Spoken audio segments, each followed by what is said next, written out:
Everyone wants to get a wolf cut, but only a few people can actually rock it. Not because their hair isn't growing or their barber lacks expertise, but they don't have a perfect system that guarantees they'll eventually rock the wolf cut. After interacting with thousands of men, I came up with a new way of getting wolf cut. If you're serious about getting wolf cut this year, this is a system you need that we are going to discuss. So let's see it in detail. And the first step is absolutely finding your face shape, because it doesn't matter how good your barber is, the wolf cut does not look good if your face shape isn't perfect for the wolf cut. The best and the easiest way to find your face shape is through my app Manly AI. Just download it from the App Store or the Play Store, then sign up. Right away, you can find your face shape by capturing a real-time photo or uploading a previous one, and the app will determine it in seconds. Now that you know your face shape, let's see what face shapes work really well for wolf cut. The oval, slightly long, and softly square face shapes are naturally ideal for the wolf cut because they can handle volume on top and layers around the face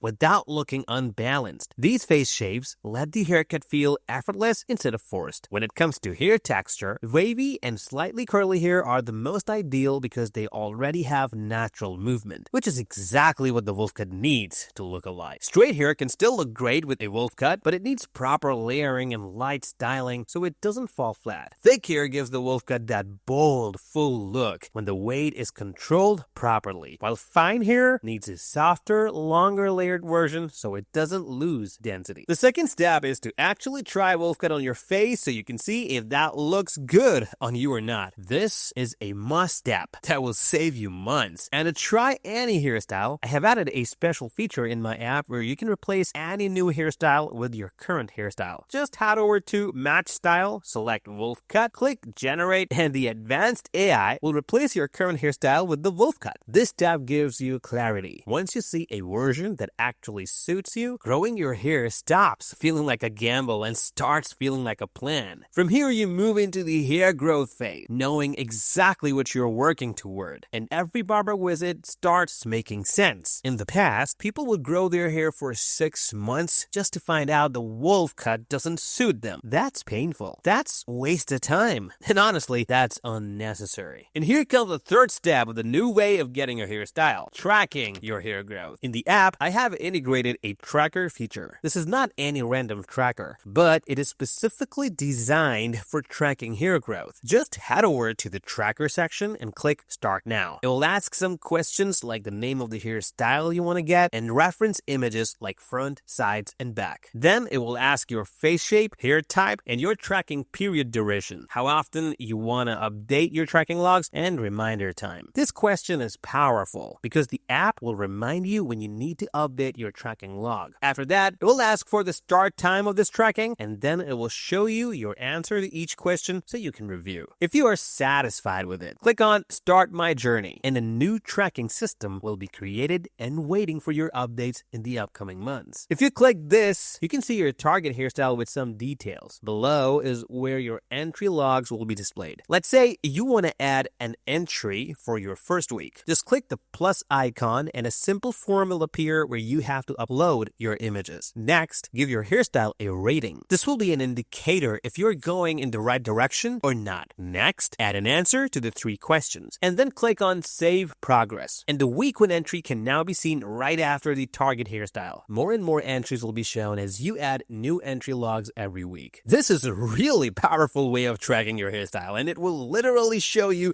if you are going in the right direction or not. Now you know your face shape, try wolf cut, know how to track your hair growth journey. It is time to talk about their length because this hasn't changed. To get a proper wolf cut, most people need medium to long hair. On average, that means at least 6 inches on the top and enough length at the back to create that signature flow. I suggest 3-inch difference between the top and the back, so aim for 9 inches at the back. If your hair is very short right now, expect around 6 months of growth before your first real wolf cut shaping. Now let's talk about barbers, because this is where most people fail. In the old way, people would walk into a barber shop and say, I want a wolf cut, show 2 photos and hope the barber understood. Sometimes it worked, often it didn't. This year, you don't need to do that anymore. You walk in with clarity. When it comes to getting a wolf cut, barber visits are where most people either win or completely mess things up. The biggest mistake is going too aggressive too early. The wolf cut is not created in in one sitting. It is built slowly, layer by layer, visit by visit. That's why, in this journey, we are visiting the barber every 2 months. Not earlier, not randomly, and definitely not when you feel bored. Hair needs time to grow, so the layers can sit properly. Cutting too often kills the shape. Now let me walk you through exactly what should happen at each visit and what your hair length should look like at the front and the back. Before the first visit, your starting point matters. Most people begin with short to medium hair. By the time you're ready for your first wolf cut visit, your hair should have grown for at least 2 to 3 months already. At the time of your first visit, your front hair should be around 4 inches long. That means it can fall forward and almost touch your eyebrows when stretched. The back should be slightly longer, around 7 inches. Just enough to start creating flow at the nape, but not long enough to look mulletish yet. This first visit is not about getting the wolf cut. It is about preparing the base. Before your first shaping, open the app and show your barber exactly what you're aiming for. Show them the wolf cut images. This immediately puts you and the barber on the same page. You tell your barber very clearly that you're growing a wolf cut and you want minimal cutting. At this stage, the barber should only clean up the ends, lightly remove bulk, and start with very soft, long layers. No razor work, no heavy thinning. The front should stay long, the back should stay longer than the front. After this visit, your hair should still look mostly the same, just cleaner and lighter. This is where many people panic and think nothing happened, but this visit is extremely important. 2 months later, you go for your second visit. By now, your front hair should be around 5 inches long. This means it can cover your eyes if you let it fall naturally. The back should be around 8 inches long, starting to show that wolf-like flow when you move your head. At this visit, the barber can introduce visible layering. The front gets face framing layers that start shorter near the cheekbones and blend into longer lengths. The top gets controlled volume, not height, just enough lift so the haircut doesn't look flat. The back gets textured, but still keeps its length. The goal is movement, not sharp contrast. After this visit, your hair should finally start looking intentional. You will notice texture when you style it. This is also when using before and after tracking becomes powerful because you can actually see the shape forming. Now we wait another 2 months. At the third visit, your front hair should be around 6 inches long. That is solid wolf cut length. You can part it in the middle, push it back, or let it fall naturally. The back should now be around 9 inches long, clearly longer than the front, giving that signature wolf shape. This visit is where the haircut gets its identity. The barber can now sharpen the layers. The top can be slightly shorter to increase movement. The sides can be refined so that they puff out awkwardly. The back can be shaped to flow instead of hanging straight down. If done correctly, the hair should look wild but controlled. This is also the visit where some barbers make mistakes by over-texturizing. You must tell them not to over-thin the ends. The wolf cut needs weight to look healthy. The barber will make final adjustments like cleaning the ends, rebalancing layers, and removing any heaviness that is killing movement. Your wolf cut should now look effortless. Styling becomes easier, even messy days look good. From here on, every 2 to 3 months, you go in for light maintenance. Not a full reset, just refining layers and keeping the flow alive. With progress tracking, you will know exactly when it is time, instead of guessing. A wolf cut without styling is just layered hair. Styling is what brings it to life. This year, natural texture is king. You don't want stiff hair, you want movement. Light mousse, texture spray, or sea salt spray works best, depending on your hair type. Blow drying should be minimal, and use your fingers instead of brushes. And this is literally the new way of getting wolf cut this year. If you want to understand more about manly AI, watch this video next.